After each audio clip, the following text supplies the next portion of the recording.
DSC నియామకంలో ఎటువంటి అక్రమాలు జరగలేదని, అంతా చట్టపరంగా, న్యాయపరంగా జరిగాయని తెలుగుదేశం యువత రాష్ట్ర ప్రచార కార్యదర్శి వరుణ్ పేర్కొన్నారు. గురువారం చిత్తూరు ఎమ్మెల్యే కార్యాలయంలో ఇటీవల డీఎస్సీలో ఉద్యోగాలు సాధించిన ఉపాధ్యాయులు మరియు తెలుగుదేశం పార్టీ నాయకులు సంయుక్తంగా మీడియా సమావేశం నిర్వహించారు. ఈ సందర్భంగా డీఎస్సీలో ఎటువంటి అవినీతికి, అక్రమాలకు తావు లేకుండా ఎవరి రికమెండేషన్, ఎవరి ప్రోద్బలంతో ఉద్యోగాలు ఇవ్వలేదని, కేవలం అభ్యర్థులు తమ నైపుణ్యంతో ఉద్యోగాలు సంపాదించాలని ఆయన పేర్కొన్నారు. ప్రభుత్వంపై బురద చల్లడమే పనిగా పెట్టుకున్న వైఎస్ఆర్ కాంగ్రెస్ పార్టీ ఈ విషయంలో డీఎస్సీ అభ్యర్థులను, వారి జీవితాలను పణంగా పెట్టిందన్నారు. గత వైసీపీ ప్రభుత్వంలో డీఎస్సీ ఎందుకు నిర్వహించలేదు చెప్పాలని ప్రశ్నించారు. ఇప్పటికైనా వైసీపీ నాయకుల్లో మార్పు రాకపోతే రానున్న స్థానిక సంస్థల ఎన్నికల్లో ప్రజలు తీవ్రంగా బుద్ధి చెబుతారని ఆయన హెచ్చరించారు. ఒక రుణం కోసం టీచర్లు ఇంకా రిక్రూట్ చేయము అన్న పత్రం మీద సంతకం పెట్టి ఒక్కటంటే ఒక్క టీచర్ నియామకం కూడా చెప్పిన ఒక పార్టీ ఇవాళ ప్రతిపక్ష హోదా కూడా కోల్పోయిన అదే పార్టీ డిఎస్సి మీద అవాకులు చవాకులు పెడతాం. 16,347 మంది ఉద్యోగుల యొక్క ఆనందాన్ని చూడలేక, వాళ్ళ కుటుంబంలో వెల్లువిరుస్తున్నటువంటి సంతోషాన్ని చూడలేక, వీళ్ళకి ఓట్లేదన్న కసితో, వీళ్ళకి ఓట్లేదన్న కోపంతో వీళ్ళని 151 సీట్ల నుంచి 141 సీట్లకు దిగజార్చారనేటువంటి ఒక ఆక్రోధంతో, ఒక క్రోధంతో లక్షల మంది ఒక లక్ష్యంతో, నిర్దిష్ట ప్రణాళికతో రాత్రి పగలు కష్టపడి చదివి పరీక్షలు అటెండ్ అయితే వాళ్ళ కష్టాన్ని అపహాస్యం చేసే విధంగా, యువకుల రాత్రి పగలు చేసినటువంటి వాళ్ళ విద్యని అపహాస్యం చేసే విధంగా, వాళ్ళ అర్హతను అపహాస్యం చేసే విధంగా, వాళ్ళ శ్రమను దోచుకునే విధంగా, వాళ్ళని కించపరిచే విధంగా ఈ రాష్ట్ర యువకుల యొక్క అహర్నిశలు చేసినటువంటి ఉద్యోగ ప్రయత్నాలను కించపరిచే విధంగా ఇవాళ రిక్రూట్మెంట్లో ఉద్యోగాలు పొందినటువంటి వాళ్ళని హేళన చేసేటువంటి ప్రక్రియ వైఎస్ఆర్సీపీ శ్రీకారం చుట్టింది. ఇంత ఇంత ఇంత ఆక్రోధం, ఇంత ఆక్షేపణ ఎందుకంటే ఈ వర్గాలు ఏవి కూడా జగన్మోహన్ రెడ్డి చేసినటువంటి ప్రామిస్ నిలబెట్టుకోలేదు కాబట్టి, వైఎస్ఆర్సీపీలో ఒక్క ఉద్యోగం కూడా రాలేదు కాబట్టి, నిరుద్యోగులు ఉసురు పోసుకున్నారు కాబట్టి, తెలుగుదేశం పార్టీలో ఉద్యోగాలు ఇచ్చిన వెంటనే వీళ్ళందరి యొక్క ఆనందాన్ని చూడలేక, వీళ్ళందరూ ఇళ్లలో వెల్లువిరుస్తున్నటువంటి సంతోషాలు చూడలేక, ఈ కుటుంబాలు మాకు ఓటేయకపోయినా తెలుగుదేశం పార్టీని గెలిపించుకొని వాళ్ళు ఇచ్చిన మాట ప్రకారం డిఎస్సి ఉద్యోగాలు పొంది, ఆ పొందినటువంటి ఉద్యోగాల్లో రేపు సమాజంలో వీళ్ళు బడుగు బలహీన వర్గాలుగా మా కింద పనిచేయాల్సిన అవసరం లేదు, మా ఫ్యూడల్ వ్యవస్థ కింద పనిచేయాల్సిన అవసరం లేదు, ఉన్నత వర్గాలుగా రేపు టీచర్లు అయ్యి ఈ దేశ, ఈ రాష్ట్ర భవిష్యత్తు పౌరుల యొక్క భవిష్యత్తును తీర్చిదిద్దడంలో అత్యంత కీలకమైన పాత్ర పోషిస్తారు అనే ఒక కడుపు మంట మాత్రమే నేను అడుగుతాను. వైఎస్ఆర్సీపీ కార్యకర్తలు కానీ, నాయకులను కానీ 16,000 మంది ఉద్యోగాలు వస్తే సంతోషపడాల్సింది పోయి కొన్ని వేల కుటుంబాల్లో, కొన్ని లక్షల కుటుంబాల్లో ఆర్థిక స్వావలంబన చేకూరుతుంది, సమాజంలో శ్రేయస్సు పెరుగుతుంది, కొన్ని లక్షల మంది మన బిడ్డలకి సమాజం పట్ల బాధ్యతను, వాళ్ళ భవిష్యత్తును తీర్చిదిద్దేటువంటి గొప్ప ఉపాధ్యాయ వృత్తిలోకి వాళ్ళు వెళ్తారనేటువంటి ఆనందాన్ని వెలువచ్చకుండా వాళ్ళ మీద ధర్నాలు, దాడులు చేస్తారా? ఇదేనా మీరు చేయదలుచుకుంది? 20 కోట్ల రుణాల కోసం టీచర్ రిక్రూట్మెంట్ చేయమని చెప్పి అబద్ధపు ప్రచారాలు చేసిన మీరు, ఒక్క డిఎస్సి ప్రకటన చేసి ఒక్క ఎగ్జామ్ అంటే ఒక ఎగ్జామ్ని కూడా కరెక్ట్గా నిర్వహించలేని సత్తా ఉన్న మీరు ఇవాళ కుటుంబ ప్రభుత్వంలో 16,347 మంది బిడ్డలు, అందులో గిరిజనులు, ఎస్సీలు, బీసీలు, ఓసీలు, మెరిటోరియస్ స్టూడెంట్స్, బడుగు బలహీన వర్గాలు, అమ్మా నాన్నల కష్టం మీద బతికిన వ్యక్తులు, రెక్కలు ముక్కలు చేసుకొని కూలీ పనులు చేసుకొని ఎగ్జామ్లు ప్రిపేర్ వ్యక్తులు, కోచింగ్ సెంటర్లో ఏళ్ల తరబడి మీరు ఇచ్చినటువంటి న్యాయవంచనకు గురయ్యి మా ప్రభుత్వం వచ్చిన తర్వాత నోటిఫికేషన్ వస్తున్న ఆశగా ఎదురు చూసిన వాళ్ళందరికీ కూడా మీకు చెంపబెట్టు చేసే విధంగా, వాళ్ళకి మార్గదర్శి కల్పించే విధంగా సమాధానం చెప్తూ నోటిఫికేషన్ రిలీజ్ చేస్తే ఆ నోటిఫికేషన్ మీద కడుపుమంట మీకు.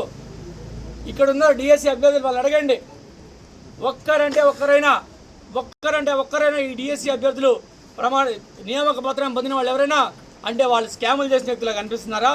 ఈ రాష్ట్ర నిరుద్యోగులను, ఈ రాష్ట్ర యువకులను, ఈ రాష్ట్రంలో కష్టపడి చదివినటువంటి బడుగు బలహీన వర్గాలను అవమానించే దిశగా వైఎస్ఆర్సీపీ ప్రభుత్వం చేస్తూ ఉంది.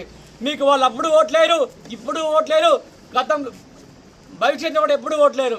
ఎందుకంటే ఒకసారి నయవంచనకు గురయ్యారు. మీ మాటలు చెప్పి, మీ కల్లిబొల్లి మాటలు చెప్పి, మేనిఫెస్టోలో ఇది చేస్తాం, అది చేస్తాం, జాబ్ క్యాలెండర్ చేస్తామని చెప్పి ఒక్క ఉద్యోగం అంటే ఒక్క ఉద్యోగం వాళ్ళకి రానియకుండా చేసిన మీరు, వాళ్ళకి ఇప్పుడు ఉద్యోగాలు ఇస్తే ఆ ఉద్యోగాలు మీరు దొంగదారిని తెచ్చుకున్నారని చెప్పి వాళ్ళు మభ్య పెడతా ఉంటే మళ్ళీ మీకు ఓట్లేస్తారనుకుంటున్నారా? అప్పుడు చేసిన మోసానికంటే ఇప్పుడు కష్టం మీద కొడుతున్నారు, వాళ్ళ కష్టాన్ని కించపరుస్తున్నారు. అది ప్రశ్నిస్తానని మీరేం మాట్లాడారు? డిఎస్సి ఉద్యోగాల్లో స్పోర్ట్స్ కోటా అన్నారు. స్పోర్ట్స్ కోటాలో ప్రత్యేకంగా ఇవాళ క్రీడా శాఖ ఒక నోటిఫికేషన్ ఇచ్చి ఆ నోటిఫికేషన్ ద్వారా ఉద్యోగాలు అమలుపరచారు. నేను ఒక్కొక్క ఆరోపణకి సమాధానం చెప్పదలుచుకున్నా. ఇవాళ నేను వైఎస్ఆర్సీపీ వాళ్ళు అడిగిన ప్రశ్నలకు కాదు, మేము అడిగిన ప్రశ్నలకు సమాధానం చెప్పాలి. వైసీపీ ఆరోపణ ఏంది? మెరుగైన ర్యాంకులు వచ్చిన పలువురు అభ్యర్థులకు ఉద్యోగాలు ఇవ్వకుండా అన్యాయం చేశారంట. ఈ గందరగోళానికి కారణమైన జీవో 77 ఎవరు ప్రభుత్వంలో ఇచ్చారు? మీ ప్రభుత్వంలో ఇచ్చారు. మీరు కాదా ఇచ్చింది? జీవో నెంబర్ 77 ఇచ్చింది వైసీపీ ప్రభుత్వం కాదా? ఈ విషయాన్ని నీకు తెలుసండి. పత్రికే సోదరులు ఇవన్నీ కూడా అడగాలి వాళ్ళని. ఇంకోటి, ఫిక్స్డ్ రోస్టర్ పాయింట్లు తీసేసి హారిజాంటల్ విధానం అమల్లోకి తెచ్చినందుకు మహిళలు, దివ్యాంగులు, మాజీ సైనిక ఉద్యోగులందరికీ కూడా చివరి నిమిషం సర్దుబాటు చేయాల్సి వచ్చింది కూటమి ప్రభుత్వం. మీకు ఇంకో విషయం చెప్తాం. స్పోర్ట్స్ కోటా నియామకాలు రాత పరీక్ష. వైసీపీ ఆరోపణ ఏంటి? క్రీడల్లో పథకాలు రాకపోయినా కేవలం పాల్గొన్న వారికి ఉద్యోగాలు ఇచ్చారని, రాత పరీక్ష లేకుండా నియామకాలు చేసిన ఆరోపణ చేసేటప్పుడు బుర్ర ఉండాలా, బుద్ధి ఉండాలా, కొంత సబ్జెక్ట్ ఉండాలా, కొంత హోంవర్క్ చేసుకురండి.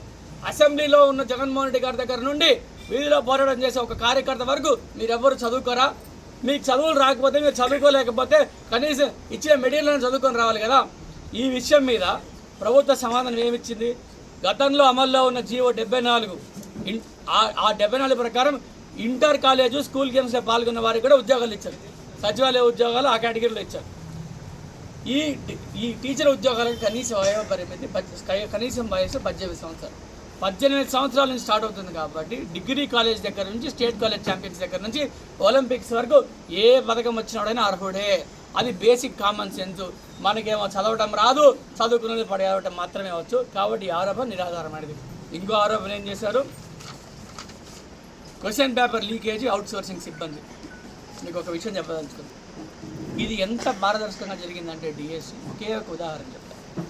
ఐఐటి జేఈ ఎగ్జామ్స్ నిర్వహించేటువంటి టీసీఎస్ అయాన్ అనే ప్లాట్ఫామ్ ద్వారా ఈ రాష్ట్ర డిఎస్సి పరీక్షలు జరిగింది. అంటే పారదర్శకత ఆలోచించండి. 42,000 ప్రశ్నలతో క్వశ్చన్ బ్యాంక్ తయారు చేసి ఈ దేశంలో ఉన్నతమైనటువంటి పరీక్షా విధానం ఉన్నటువంటి జేఈ ఐఐటి పరీక్షలు విధించేటువంటి టీసీఎస్ అయాన్ అనే ప్లాట్ఫామ్ ద్వారా ఈ రాష్ట్ర డిఎస్సి పరీక్షలు చేయబడి జరిగింది. కేవలం 2 శాశ్వత అధికారులకు మాత్రమే యాక్సెస్ ఉంటుంది. ఏ రోజుకు ఆ రోజు కంప్యూటరైజ్ ఆటోమేటెడ్ పాస్వర్డ్స్ మార్చడం జరుగుతుంది. దీన్ని ఎవ్వరు కూడా యాక్సెస్ చేయలేరు. ముఖ్యమంత్రి దగ్గర నుంచి కింద ఉన్న ఏ వ్యక్తి కూడా, ఎడ్యుకేషన్ డిపార్ట్మెంట్ అయినా ఏ డిపార్ట్మెంట్ అయినా దీన్ని యాక్సెస్ చేయలేరు. అంత టెక్నాలజీ పరంగా టీడీపీ పార్టీకి అనుబంధం ఉన్న పట్టేండి మీకు ప్రత్యేకంగా చెప్పక్కర్లేదు. దాని ద్వారా నిర్వహించిన ఎగ్జామ్. ఇంకో ఆరోపణ ఏం చేశారు? నవీన్ అనే అభ్యర్థికి, ఎన్సీఆర్టీలో పనిచేసిన నవీన్ అభ్యర్థికి టాప్ ర్యాంక్ వచ్చినా ఉద్యోగం రాలేదని అన్నారు. నేను ఒక ప్రశ్న అడుగుతాను. మనమంతా రాజకీయాల్లో ఉన్నాం, మీరంతా పత్రికేయులుగా ఉన్నారు. మీకు అక్రిడేషన్ వెరిఫికేషన్ జరిగే రోజున మీరు ఆ రోజు రాకపోతే, అది ఫైనల్ డేట్ అయితే మీరు ఆ రోజు రాకపోతే మీకు అక్రిడేషన్ ఉంటుందా? మాకు ఎప్పుడైనా ఎన్నికల్లో నామినేషన్ యాక్సెస్, ఈరోజు ఆఖరి తేదీ నామినేషన్ చేసేటప్పుడు మీరు రాకపోతే ఆ నామినేషన్ జరుగుతుందా? అదేవిధంగా ఈ నవీన్ అనే వ్యక్తి సర్టిఫికేట్ వెరిఫికేషన్ అప్పుడు రాలేదు. అక్కడికి యాబ్సెన్స్లో ఉన్న వ్యక్తిని ప్రజెన్స్గా సృష్టించి ఎలా ఇవ్వమంటారు ఉద్యోగాలు? ఒక ఉద్యోగ నియామక ప్రాసెస్లో ఒక వ్యక్తి అక్కడ హాజరవ్వాల్సింది, హాజరు కాలేదు, ఎట్లు ఇస్తారు? ఇది ఇవ్వలేదు. ఇది నిరాధారణ ఆరోపణ. ఇంకోటి, మెరిట్ లిస్ట్ ఎంపిక పారదర్శకత. మెరిట్ లిస్ట్ రద్దు చేశారు, కలెక్టర్లు పక్కన పెట్టి కేంద్రీకృతం చేశారు, అంటే సెంట్రలైజ్ చేసే విధానాన్ని అన్నారు. నేను ఒకటి చెప్తాను. టెట్ డిఎస్సి మార్కుల్లో మెరిట్తో కూడా లిస్టులు ఇప్పటికీ వెబ్సైట్లో ఉన్నాయి. మీరందరూ కూడా ప్రభుత్వ వెబ్సైట్లో ఓపెన్ చేసి ఈ లిస్టు ఉందా లేదా ఇప్పుడే చెక్ చేసుకోవచ్చు. లైవ్లో నాకు ఏ ఇబ్బంది లేదు. వైఎస్ఆర్సీపీ వాళ్ళు ఇది చూస్తూ ఉంటే వింటూ ఉంటే విన్న తర్వాత అయినా సరే రేపైనా ఎల్లుండైనా అవతల ఎల్లుండైనా మీకు ఓపిక ఉన్నప్పుడు మీ కార్యకలాపాలని ఒక 5 నిమిషాలు పక్కన పెట్టి వెబ్సైట్లో చూసుకుంటే ఈ లిస్టు దొరుకుతుంది. కలెక్టర్ల పేరు మీద ఆర్డర్లు జారీ అయ్యాయి. ఇంకెవరి పేరు మీద జారీ అవుతాయి? కలెక్టర్ ఆధారంగా జారీ అయ్యాయి. కాబట్టి ఇది కూడా అవాస్తవమే. ఇంకోటి, గత ప్రభుత్వంలో 600 ఇచ్చినటువంటి 600 పోస్టుల నోటిఫికేషన్ కూటమి ప్రభుత్వం కావాలని రద్దు చేస్తున్నారు. ఒక నిమిషం, చాలా వింతైన ఆరోపణ. గత ప్రభుత్వం ఇచ్చిన నోటిఫికేషన్లో సుప్రీంకోర్టు ఇచ్చినటువంటి తీర్పుని పాటించలేదు. అంటే ఎస్జిటి పోస్టులకు డిఎడ్ వాళ్ళు మాత్రమే అర్హులైనటువంటి నోటిఫికేషన్ వాళ్ళ సూత్రాన్ని పాటించలేదు. దీనిపై అభ్యర్థులు హైకోర్టుకి వెళ్లాల్సి వచ్చింది. హైకోర్టుకి వెళ్తే కూటమి ఏం చేసింది? ఇవన్నిటినీ పరిష్కరించి అందరికీ కూడా హారిజాంటల్ రిజర్వేషన్ అమలు చేసి పోస్టులు పెంచి 16,377 పోస్టులు, ఇంక్లూడింగ్ ద 6,000 పోస్టులు కలిపి 16,347 పేజీలు ఇచ్చింది. మీ అందరికీ ఒక విస్తృత నిజాన్ని చెప్తున్నా. ఈ రాష్ట్ర నిరుద్యోగులు, ఈ రాష్ట్రంలో టీచర్ ఉద్యోగ నియామకాలు పొందిన వాళ్ళు, డిఎస్సికి ప్రిపేర్ అవుతున్న వాళ్ళు, డిఎస్సికి ప్రిపేర్ అయిన వాళ్ళు, క్వాలిఫై అవ్వని వాళ్ళు, క్వాలిఫై అయిన వాళ్ళు, మీరందరూ కూడా ఒక బూటకమైన ఒక వ్యక్తి చేసినటువంటి ఒక విస్తృత నిజాన్ని చెప్పబోతున్నా. డిఎస్సి పరీక్షలు నిర్వహించకూడదని ఏ డిఎస్సి ప్రిపేర్ అయ్యే అభ్యర్థి కూడా ఉద్యోగం రాకూడదని బడుగు బలహీన వర్గాలు బాగుపడితే చూడలేక 240 కేసులు వేసింది ఈ వైఎస్ఆర్సీపీ పార్టీ. నేను కేసు నెంబర్తో సహా చెప్తాను, మీరు ఒప్పుకుంటారా?